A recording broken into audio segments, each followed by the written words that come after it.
was a Friday or a Saturday night. I was pre-gaming with some friends at my apartment before going out to a bar in town. One of my friends called the Uber, and we were all pretty drunk, laughing and being loud with typical drunken banter. We got to the bar, and no line that night, surprisingly.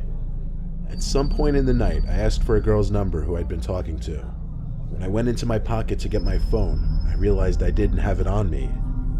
I checked all my pockets and confirmed this. I tried retracing my steps in the bar and asked each bartender if someone turned in a phone. I didn't remember even using my phone the whole time I'd been out, though. I stepped outside the bar with one of my friends to use his phone to call mine. Someone picked up on the other end. I heard the fiddling of the phone, but they didn't say anything. I said, "Hi, where'd you find this phone?" Just breathing on the other end. I asked them if they were at the bar, but they hung up on me. I looked at my friend and tried calling again. Went straight to voicemail, though. I tried using Find My iPhone, but apparently I had that feature switched off for some reason. This was a pretty sobering experience. There was no way I could have fun knowing my phone was stolen. My friends told me just worry about it tomorrow, go to the police station and get their help in tracking it. I went home early that night. I put a couple slices of bread in the toaster before bed, and found my phone on the kitchen counter. It didn't make sense. I signed into it and checked my recent calls, and indeed, someone accepted the call and it lasted for 25 seconds. Someone had been in my apartment to accept the call, that much was clear. I flipped the place upside down looking, screaming for whoever it was to come out from where they were hiding. Of course, this had a lot to do with the liquid confidence from drinking so much that night.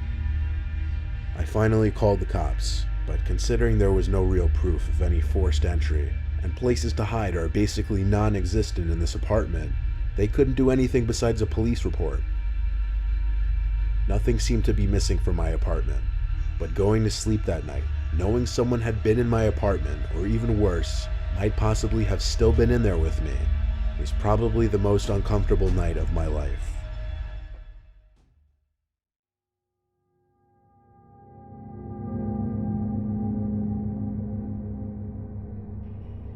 Remember when you were a teenager and one of your friend's parents went away for the weekend?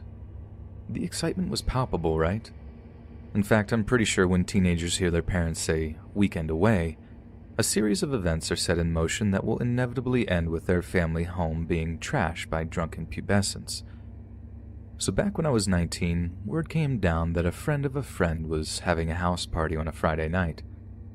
Now this was past the point where the first few house parties had ended with various kids being grounded for life and all that, so the emphasis was making sure word didn't spread too far so the party wasn't crashed by strangers, psychos, and strange psychos. Some way, somehow, news of the party was kept to a minimum, and when myself and a few mates arrived at the house late on Friday evening, it was actually kind of chill. So for a few solid hours, we chatted, drank, smoked, and showcased music to each other through the auxiliary cable hooked up to a small but powerful iPod dock. A few hours later, I'm getting pretty tired, feeling worse for the wear after a few cans of cider, so I decided to call it a night early. I say early, it's about midnight at that point, and my mates aren't nearly ready to stop drinking, so I head home alone. It's a short, quiet walk, and I climb into bed pretty much the moment I get home. A few hours later, I honestly couldn't tell you what time, I got a phone call. I roll out of bed, annoyed at whoever has decided to call at such an ungodly hour. Caller ID says it's my friend Tom, who had also been at the house party. When I pick up and ask him what he wants, he tells me that Mike is dead. Mike is a mutual friend who'd been at the party too. I can hear people muttering in the background, almost like they're trying to keep their voices down.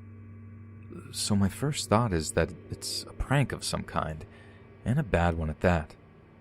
I remember telling him pretty clearly that I didn't think that was funny in the slightest before promptly hanging up on him.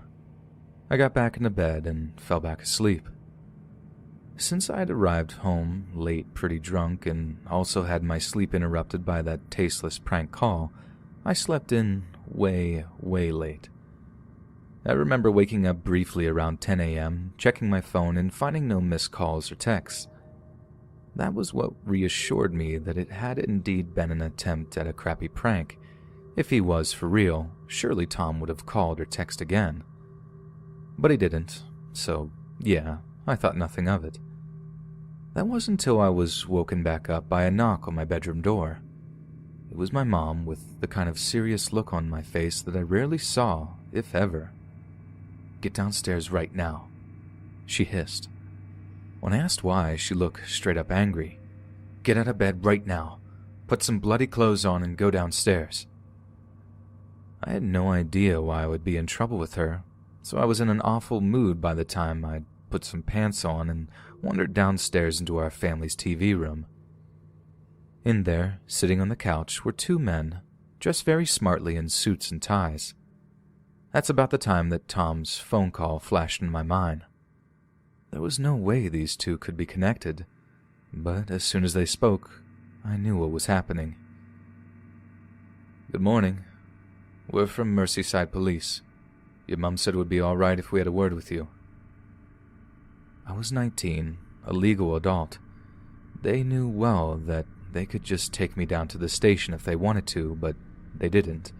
They were being way too nice, almost as if though they were here to give me some very bad news. "Mike is dead, isn't he?" I remember asking. When one of them nodded their head, I felt awful. One of my best friends in the world had tried to tell me something world-shattering, and I basically just called him a liar. The police guys asked me a load of questions, basically none of which I had the answers to since I'd left the party early. When they were done, they thanked me and left before I immediately got on the phone to Tom to apologize and get the full story. What haunts me to this day is that the whole thing had gone down just a matter of minutes after I'd left. According to him, Tom had said his goodbyes to me, closed the front door to the house, then headed into the kitchen to get another one of his beers out of the fridge. He said he noticed some kind of argument going down around the kitchen table, with a few guys and girls heatedly exchanging opinions, but he didn't think too much of it. What's a little debate between friends, they thought. But this was the start of an argument that would end in death. Mike, the guy in question, had apparently been flirting with a girl he'd known for a while. However, this girl happened to have a boyfriend. Mike apparently didn't know this at the time, and was defending a little harmless flirting while the girls were telling him how wrong he was to have such a casual attitude about it. Whatever happened, the girl he'd been flirting with had actually called up her boyfriend, who lived just a few streets away, to tell him about it. Now, I hasten to add that she was in no danger at all. Mike wasn't a creep or a perv by any stretch of the imagination, so the only reason she'd opted to call her boyfriend was to cause drama. Apparently the boyfriend was a bit of a psycho anyway, and the girl called him knowing well he'd overreact and try to start a fight or something. Only he didn't choose to start anything at all. He chose to end something that night. Mike's life. It was actually Mike that answered the door when the boyfriend arrived, and all it took was a simple little, "Are you Mike?" for the boyfriend to realize that this was the guy he was looking for. But instead of shouting at him, shoving him, or even throwing a punch his way, the boyfriend took out a butcher's knife and plunged it into Mike's chest. The way Tom tells it is absolutely harrowing. Mike had run through the house, running on pure fear and adrenaline, with blood practically pumping out of a hole in his chest. The adrenaline was enough for him to actually scale the brick wall at the back of the house, before he collapsed and died in an alleyway, surrounded by his terrified friends. This was all right about the time I was walking home on a quiet March night, feeling at peace with the world. I thought it was just another quiet spring night, but I was walking away from a murder scene. I was all chill, getting into bed, thinking everything was right with the world, and my friend was bleeding to death in a freezing alley. And that's something I don't think I'll ever get over.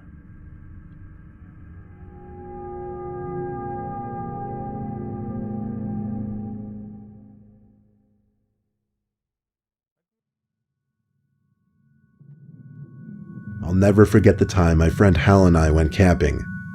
Hal is an Eagle Scout and nature lover, so he's always going out on these camping trips. One time I decided to come along and see what it was about. He went with his at-the-time girlfriend Maya. I received a last-minute invitation. We carpooled together and arrived to the destination 3 hours later. Hal doesn't believe in going to campsites because it doesn't give the real camping experience when you're surrounded by other people, so he took us to some random dirt trail off some dead road that he seemed to know about. He drove down this dirt road in the woods for a couple minutes until he seemed to be content with where we were. Then he put the car in park. It was such an inconspicuous place to stop that I wasn't even aware at first that we were getting out there. Hal unloaded the trunk. Most of the stuff we brought consisted of tents, sleeping bags, food, toilet paper, and first aid equipment. Hal said he usually packed a lot lighter, but was making this an easy trip for Maya and I, whatever that meant. Once we found a good place to set up camp, Hal basically assigned us tasks. Setting up a tent was one thing I knew how to do, so Hal told me to set up the 2 tents. Maya stayed behind with me and kind of helped with the tents while also unpacking some of the supplies. Hal went off to find dry firewood. He would come back every so often with a couple pieces of wood. Nightfall came quicker than expected. Thankfully, Hal had collected enough wood by then to start a nice fire, and the tents were pitched. We sat by the fire, drinking and reminiscing about old memories, most of which Maya was not in the picture for. I imagine she got tired of hearing our drunken, nonsensical stories because she went to her tent before Hal and I. So, Hal and I stayed up for a little while longer, now being a bit quieter and keeping the laughter to a minimum as a courtesy to Maya. I finished my last beer, and I was definitely feeling it by then. We chatted for a bit more, until Hal told me to shh and listened. I heard it too. There was walking out in the distance, beyond the area at which the fire lit up. Hal assured me it was likely a deer. When I naively asked what if it's a bear, he reassured me that a bear would not come this close to a campfire or the sound of people. I asked him if he was sure about that. He didn't answer though. The footsteps seemed to be going in circles, getting ever so slightly louder with each passing minute. When the footsteps got close enough, we started to hear a disturbing noise. It was like a clicking, growling type of noise. "Is that a wolf?" I whispered. Hal didn't answer. He just motioned for me to get into the tent. I did what he said. I got into the tent that I pitched for myself, and I believe Hal got into the tent that I pitched for he and Maya. The clicking noise outside was getting more and more clear, and it increasingly became obvious it was not the sound of a wolf, or a bear, or any kind of animal I could imagine. It didn't even sound like something of this planet. The light from the fire outside cast an eerie glow onto the walls of the tent, and I had to cover my mouth so that I wouldn't scream when I saw the shadow on the tent walls of some horrific, huge, bipedal thing walking past my tent. The footsteps were so slow, but so heavy. It moved away from my tent towards the direction of Hal and Maya's tent. The next thing I remember, besides waiting in absolute horror, was Maya's scream. She screamed as if something were about to kill her. I didn't know what was happening, but I heard Hal screaming outside, "Run," over and over. I heard the two of them hurrying away outside, so I rushed outside and followed. We ran in the pitch black, no flashlights, nothing, and yet we still knew we were being chased by something. Footsteps followed close behind me since I was in the back. By some miracle, Hal managed to lead us right to the car, and without looking back, we all got into our respective seats, and Hal floored it down the trail. Hal drove down the dirt trail for about half a minute before we came to a dead end. He had to somehow turn this pickup truck around now, in this dark forest, not too far from where we were being chased. I urged him to turn off the lights so that whatever was chasing us wouldn't see us. He insisted he needed the lights on though so that he wouldn't hit any trees trying to turn the truck around. He shifted from drive to reverse, over and over. Meanwhile, I sat in the back seat biting my nails and clenching my teeth, looking around the woods outside, terrified that I might see that thing from our campsite.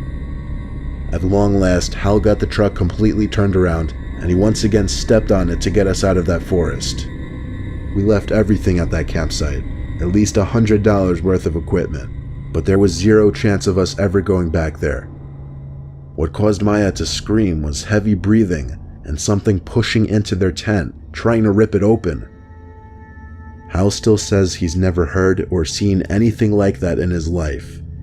He still has no idea what it could have been, but it definitely walked on two legs. How do we know it wasn't a person, you might ask?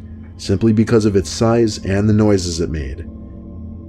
I think everyone has one truly horrific, unexplainable experience in their lives, and this was ours.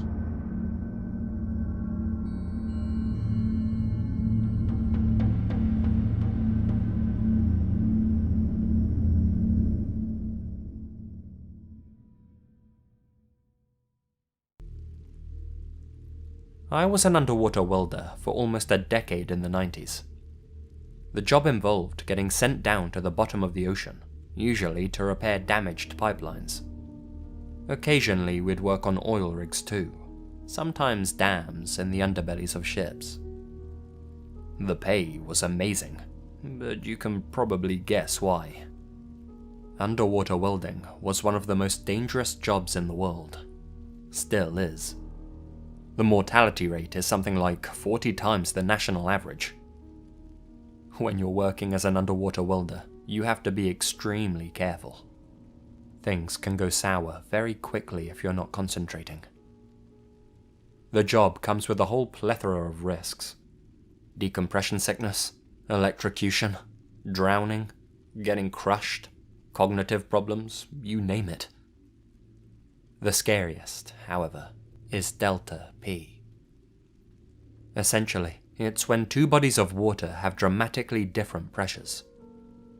If a diver happens to be near an open valve when delta P is in effect, it'll suck them up. What makes it so scary is that there's almost no way of sensing it until it's too late.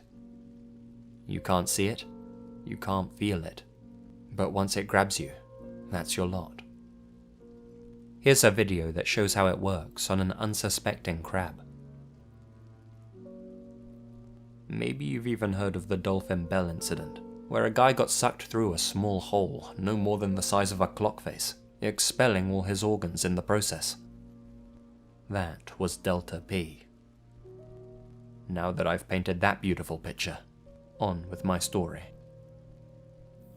At the time, I was working in the Gulf of Mexico.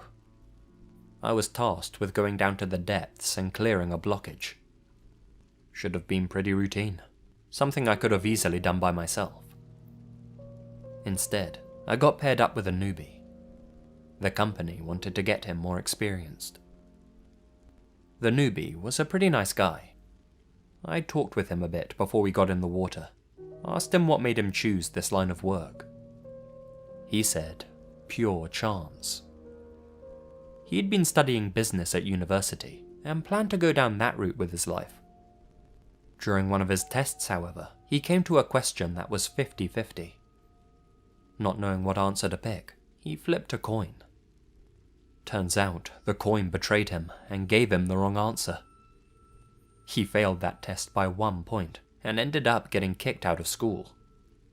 With nothing but diving experience under his belt, he figured he'd start a lucrative career in commercial diving. We're in the water at this point, and the newbie goes off ahead to clear the blockage, while I keep an eye on him and examine some of the pipeline down there. Once he unclogged the blockage, something went horribly wrong. An unexpected, powerful surge of delta P took a hold of him. It sucked him deep inside the pipe. Like, completely inside. We rushed to shut off the right valves and get the pressure back under control, to get in there and try get the newbie out. We needn't have bothered. We already knew it was too late. I was sent in to retrieve the guy's body. His wasn't the first I'd had to retrieve in my career, but it was the last. Once my contract expired, I quit. I'd been faced with the death of colleagues a couple of times in the past, but I'd never come that close to losing my own life. I still get the occasional flashback of that incident popping into my head from time to time. It's only pure dumb chance that newbie got sucked into the pipework instead of me. Hell, he wasn't even supposed to be there in the first place. It terrifies me to think about how that coin flip decided which one of us would live and which would die. Anyway, that's my tale. Trust me, every diver has at least 10 crazy stories, half of which involve them almost dying. If you ever thought about getting into this line of work, I seriously suggest you reconsider.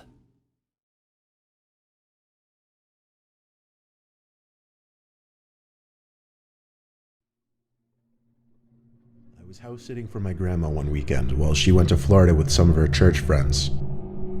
I was sleeping in the guest bedroom next to her room. The guest bedroom always had 2 twin beds inside of it that my brother and I would sleep in when we had sleepovers at her house. I took the bed next to the window, but before getting into bed, I checked all the doors making sure they were locked. When I did get into bed, it was early, and I didn't actually go to sleep for a while. There wasn't much to do at my grandma's house. I was just on my phone for an hour or two, watching videos, texting people, whatever. That's when I thought I could start hearing someone's voice outside. It sounded like a woman's voice, saying hello. I left the bedroom and inched my way closer to the front door, moving slow because I was trying to listen. Hello? It was a woman's voice, just going hello like every 10 seconds. As I got closer to the front door, I realized that's where it seemed to be coming from. My grandma's door doesn't have a peephole, but the windows in her dining room gave a clear view of the front porch, so I went over to that window to attempt to get a view of who was out there. I tried peeking my head in between the plastic blinds without making it obvious, but I guess I didn't do a good job of that, because when I looked, I did see a woman on my grandma's stoop, and she was looking right at me, as if she knew I was going to be looking through those blinds. Once again, she said hello, with some freakish smile on her face. This woman was older, but don't picture her as some innocent-looking, small old lady. She looked like she was maybe late 50s, early 60s, and something about her face just skeeved me out. I moved away from the window and thought maybe it was one of my grandma's friends. It was midnight, though. Why would anyone come to the door this late? And why wouldn't she knock or ring the bell? Why was she just standing out there going hello over and over? I was genuinely unsettled. I just went back to the guest bedroom and shut the door. Now with the door shut as opposed to before, I couldn't hear that woman anymore. Maybe it was that, or she just decided to leave. I started texting everyone about it, my sisters, my friends, telling them how bizarre it was. But a good amount of time passed in silence, and I was starting to calm down. My sisters were telling me to call Grandma, but there was a 0% chance she was awake, and she barely ever even checked her cell phone anyway. Just like that, something broke the silence. A banging at the window. Not a knocking or tapping, banging. I felt that fierce pain in my chest area as my body entered that fight or flight mode. Shortly after the banging stopped, I heard that familiar voice say hello. With that boost of adrenaline, I guess I had the extra confidence to grab the blind and push it up. There I was, face to face with this horrifying older lady, with only a thin layer of glass between us. I screamed at her smiling, gross face, "I'm calling the cops." I pulled the blind back down and ran back outside to the living room. I looked around the house, then ran upstairs to box myself into the upstairs guest bedroom. I didn't want to actually call the cops. I don't know why. I wanted to just wait it out. I crawled into the bed in the upstairs guest bedroom and tucked myself under the covers. A couple hours later, I was still awake, and I finally only then went back downstairs to look outside each window. That freaky old lady seemed to be gone. The next morning, I called my grandma and told her what happened. She started yelling into the phone, clearly panicking and distressed. She told me how a few days earlier, she was being watched in the grocery store by some woman about 10 years younger than her, who just kept smiling at her for no reason. I told her to calm down. I didn't entirely know whether to correlate the two or not. But when we eventually got off the phone with each other, I did have to give it a second thought. My grandma is 75, and she has lost a bit of her wits, so I do have to take some of the things she says with a grain of salt. But the way she yelled into the phone about the woman in the store really gave me the chills, and I still wonder if it could have been the same person.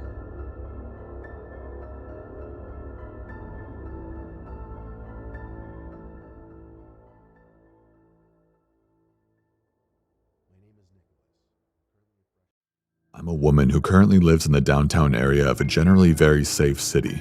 Since the start of the pandemic, I've been laid off from my job at the bookstore and have been staying inside. However, my micro apartment is about the size of a prison cell. It's only large enough to fit a bed, toilet, sink, and a tiny shower, so I have to go outside to exercise for my mental health. The night before last, I'd taken my bike out at 2 a.m. to cruise around. Knowing what happens next, going out at that hour was a stupid choice, but my sleep schedule is non-existent and 1 to 4 a.m. are my most active hours. I assure you though that I'm not going to be going outside at those hours for a very long while. I'm new to biking, being that nobody taught me how to ride them as a kid, so the complete lack of cars or any human life at all is helpful in terms of practicing. Like if I swerve, there are no children to knock over. Anyways, I had been cycling about the city for about half an hour, not having any specific destination, just kind of winding around the street blocks. It's surreal and eerie to see a main street completely empty when, before the pandemic, it had been covered with noisy cars at all hours of the night. When I got to the outdoor mall and plaza area, I decided to rest on a bench and scroll on my phone for a bit. About 5 minutes into my break, I start to hear what sounds like distant humming. It was many blocks away, so at first I thought it was my noise-accustomed city brain compensating for the silence. But as the sound grew clearer, I became aware that it was undeniably real. I didn't really think anything about it, and I didn't even look up until the person who was humming was only a few buildings away from me. My eyes had to adjust off the brightness of my screen to see a shadowy figure walking on the other side of the street. It was only until he walked into the light of a closed shop that I could make out any details. It was a pale man wearing a very tight all-black outfit that looked like a morph suit but without the head. He was humming a tune that I wasn't familiar with. His face was strangely froggish. This is when I began to get a little nervous. I grew up in a city with a high homelessness rate, so I was used to seeing addicts act unusually because I knew that 99% of the time they're harmless. But this man didn't look homeless at all, and his eyes weren't leaving me. I politely divert my gaze, hoping he'll do the same, but when I look up a few seconds later, I see that he not only failed to break eye contact, but he was now crossing the street directly towards me. I pretended to be unbothered, scrolling on my phone, not letting onto the fact that I was tracking him in my peripheral vision. What the hell was he wearing a morph suit for? He stopped in front of the bench I was on and stopped humming. "It's late," he said. A slow fear began boiling in my stomach. He wasn't saying it in a way that a concerned parent would. He was smiling and his hands were clasped behind his back. Yup. I replied very uncomfortably, fretting about the fact that I hadn't got on my bike and taken off before he was able to even start talking to me. What happened to social distancing anyways? I pretended to check the time on my phone and said, "Oh, it is late. I should be going." He stood there motionlessly as I picked my bike up off the ground and tucked my phone away. I glanced up at him. His weird smile had melted away and he looked like a toddler whose toy had just been stolen. "Go where?" he said. I didn't want to stay there any longer, so I mounted the bike and took off without answering. Now this is the detail where I'm a new bike rider comes in, because I didn't realize that tires being low on air was a thing. I know, stupid. And my bike doesn't go very fast. Only a little faster than a person can run. So I took off onto the road hoping to leave him behind. But to my dismay, from behind me the sound of shoes slamming against the pavement starts up. This guy is running after my bike. I begin to pedal as fast as I can. "Go where? Go where? Go where?" he was chanting. My heart was pounding ridiculously fast at this point, and I was thinking about what the hell to do. I looked for any signs of other people, but it seemed to be just us, some closed stores and hotels with completely empty parking lots. I sped through red lights, knowing that I would just have to bike long enough to lose him. I was hoping that someone in the apartments above would hear this man chanting, look out their window and maybe call the police for me. Hoping that a car would come up from behind us and force him to stop running after me in the middle of the street. His chanting is getting a little farther away, but it's not far enough for me to lose him. There's no way I could stop at my apartment, lock up my bike, unlock the door, and get to safety without him being able to catch up to me. Then it hit me that about 10 blocks away from where I was a police station. Would anyone even be there? I didn't have any other ideas, so I passed the turn to my apartment and began pedaling to the station. My thighs were burning at this point because a bike with no air in the tires does pretty much none of the work for you. My stomach starts sinking as slowly, the sound of soles on pavement and the sickening chanting of "Go where" became steadily closer. I realize I'm slowing down even though my blood is pure adrenaline. I felt like crying. "To the police station!" I screamed back at him in hysterics as I continued to push forward. To my absolute surprise, the night goes silent. Not even the sound of his feet chasing after me, just my empty tires scraping on the pavement. I pedal forward a few more blocks before slowing to a stop. And looking back over my shoulder, he was just standing there in the shadowed street. I wasn't going to give him the opportunity to catch his breath. I pedaled as hard as I could, diverting from the police station and taking a separate path to get back to my apartment, stopping every now and then to listen for the sound of shoes against pavement or the humming of a lunatic. When I get off my bike at my apartment building, I feel like I can't unlock the lobby door fast enough with my shaking hands. My head is spinning and I can feel my cheeks are flushed. I lock up my bike in my garage and go up to my apartment to collapse on my bed. I didn't even think about calling the cops at that point. I was just thankful that I hadn't been followed home. I seldom sleep well, but that day I couldn't sleep at all. This has not left my mind these past 2 days. And when I went out to jog this morning, I found myself constantly glancing around for a morph suit and my ears straining automatically, trying to catch the sound of faraway humming. I don't know what would have happened if he caught up to me, but I'm so glad that I didn't have to find out. This kind of stuff literally never happens to me, and this is easily the creepiest thing that's ever occurred in my life. I swear when you're listening to these horror stories on YouTube, they seem separate from your reality, a part of another person's life that could never happen to you. At least, that's how I felt until this happened. The 2 things I learned: 1, don't go out alone at night in a completely empty city. And 2, buy a damn tire pump.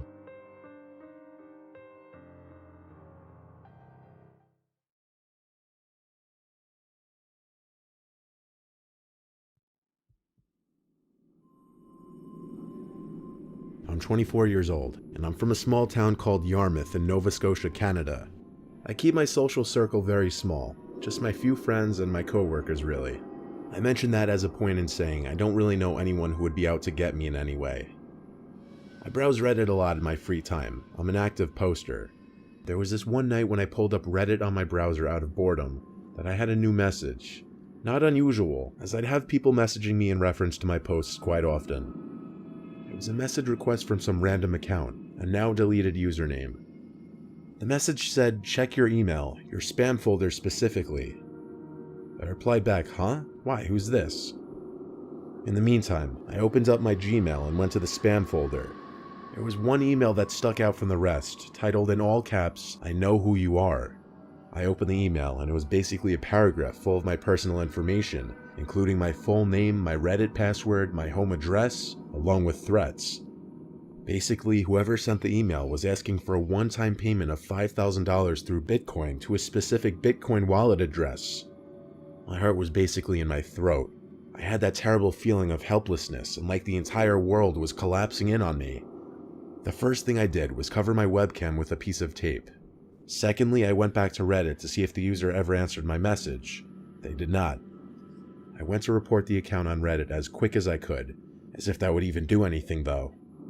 I replied to the email, copy-pasting the exact message I sent to the Reddit account, asking who this was, how they got that information, and if this was a prank.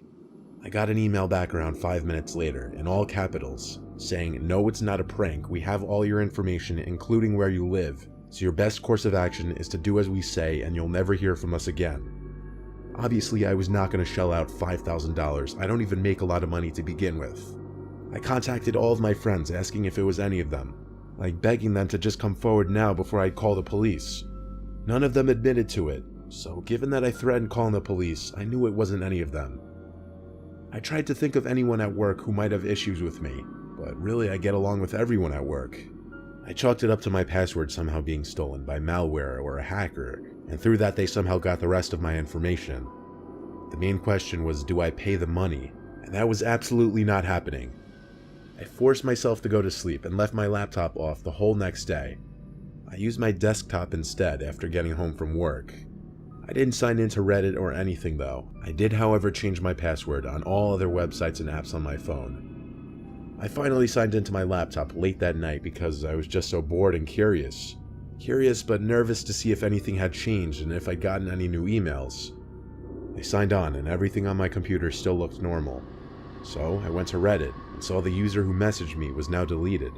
So I went to a subreddit which talked about computer hackers and scams and such, and I posted my experience. At some point, I noticed the taskbar at the bottom of the screen turned darker.